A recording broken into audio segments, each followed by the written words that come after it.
Hola, ¿qué tal? Bienvenidos a la primera parte de la clase 3 de geometría. En esta oportunidad vamos a ver los elementos básicos de la geometría.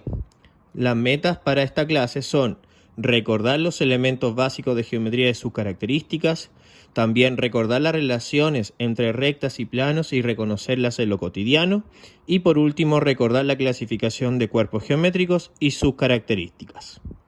Partimos con los conceptos básicos entonces. En primer lugar tenemos el de espacio. El espacio es el conjunto universo de la geometría, donde se encuentran todos los elementos a estudiar. También tenemos el concepto de plano.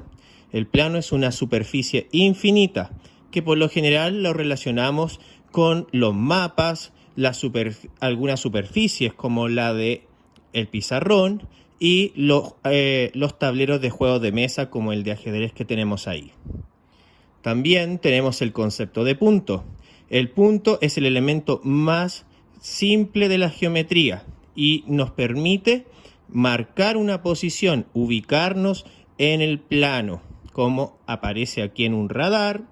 Está marcada la posición por puntos, también en el mapa de la red de metro, donde cada estación está señalada por un punto, y por lo general en los mapas también nos encontramos con puntos para marcar ubicaciones, nuestra posición y el lugar donde queremos llegar.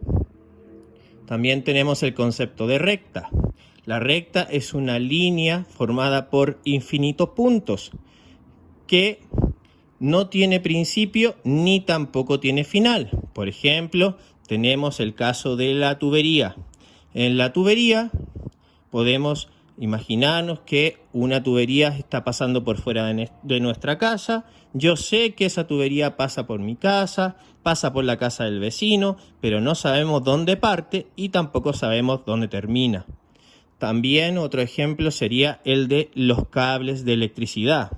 En este caso, el cable de electricidad está pasando por la torre A, está pasando por la torre B, pero no sabemos dónde parten ni dónde terminan esos cables. Y por último tenemos el ejemplo de la línea del horizonte, esa que separa el cielo y el mar, que por lo general podemos ver cuando nos acercamos a la costa. En esta línea también ocurre exactamente lo mismo, no sabemos dónde comienza, no sabemos dónde termina. Son ejemplos de recta. Para nombrar una recta, yo puedo hacerlo con una letra L o nombrando dos puntos de esta. Por ejemplo, en esta recta yo puedo marcar el punto A y el punto B, por lo tanto, esta recta la nombro como recta AB. Bien, el rayo. El rayo es una porción de recta. El rayo tiene un punto de inicio, pero no tiene final.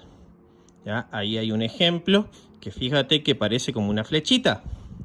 Los rayos se relacionan por lo general con los rayos de luz, porque sabemos que comienzan en la linterna, pero no sabemos dónde van a terminar.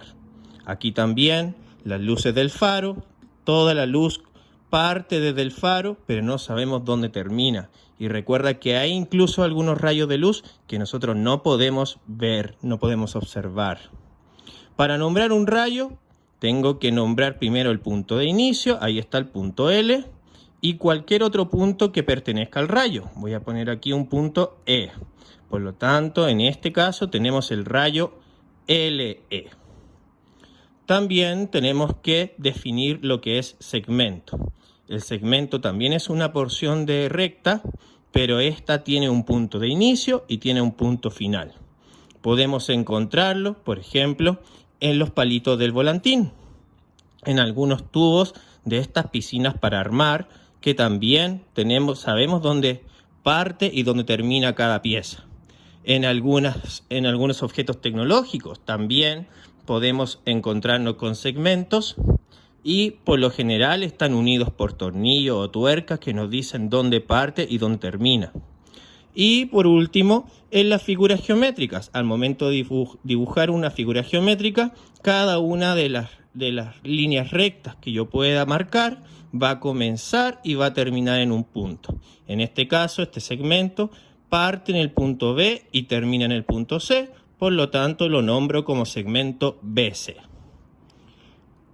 En resumen, entonces, tenemos los segmentos que tienen punto de inicio y punto final, y son los únicos que podemos medir. El rayo, que tiene punto de inicio, pero no tiene final.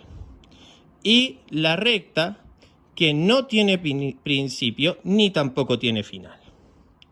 Ahora vamos a ver la relación entre rectas. Partimos con las rectas paralelas. Son aquellas que se mantienen siempre a la misma distancia.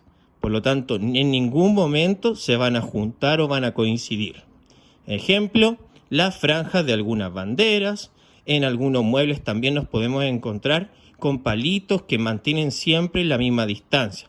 Por ejemplo, en la silla de playa. Ahí tenemos 3 rectas que mantienen siempre la misma distancia.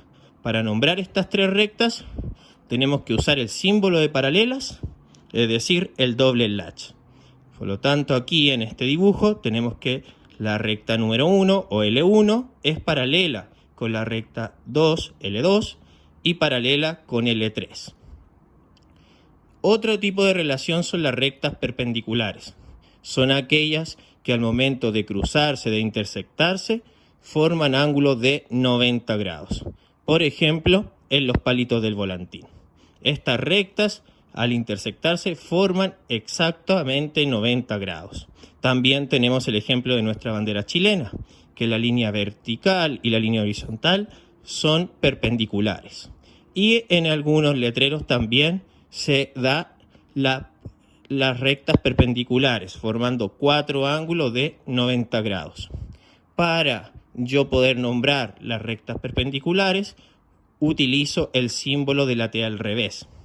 En este caso me están diciendo que L1 es perpendicular con L2. Recuerda el símbolo, una T al revés para rectas perpendiculares. También tenemos rectas secantes o, como aparecen en algunos textos, como oblicuas. Son aquellas que al intersectarse no forman ángulos de 90 grados. Por ejemplo, en la escalera. En esta escalera las dos partes no están formando ángulos de 90 grados. En algunas avenidas también se da que al intersectar una calle con la otra no se dan los 90 grados. Y tenemos nuestra silla de playa. Vamos a ver acá, tenemos una recta que vamos a llamar L1 y la segunda recta que llamamos L2. Fíjate que evidentemente aquí no hay ángulos de 90 grados. Y para simbolizar rectas secantes u oblicuas usamos una herradura. Vuelvo a repetir, aquí L1 es secante con L2. Usando la herradura simbolizamos eso. También estas mismas relaciones se dan entre los planos. Tenemos primero planos paralelos, que como dije, paralelo nos indica que siempre mantienen la misma distancia. Si yo mido de aquí a acá, voy a obtener lo mismo que si mido de aquí a acá, ¿ya? Y en los planos paralelos los podemos encontrar principalmente en la arquitectura. Esta pared vertical está a la misma distancia que esta pared vertical, que esta otra pared vertical, etc. Y también en algunos muebles, lo que se llaman las repisas, ¿verdad?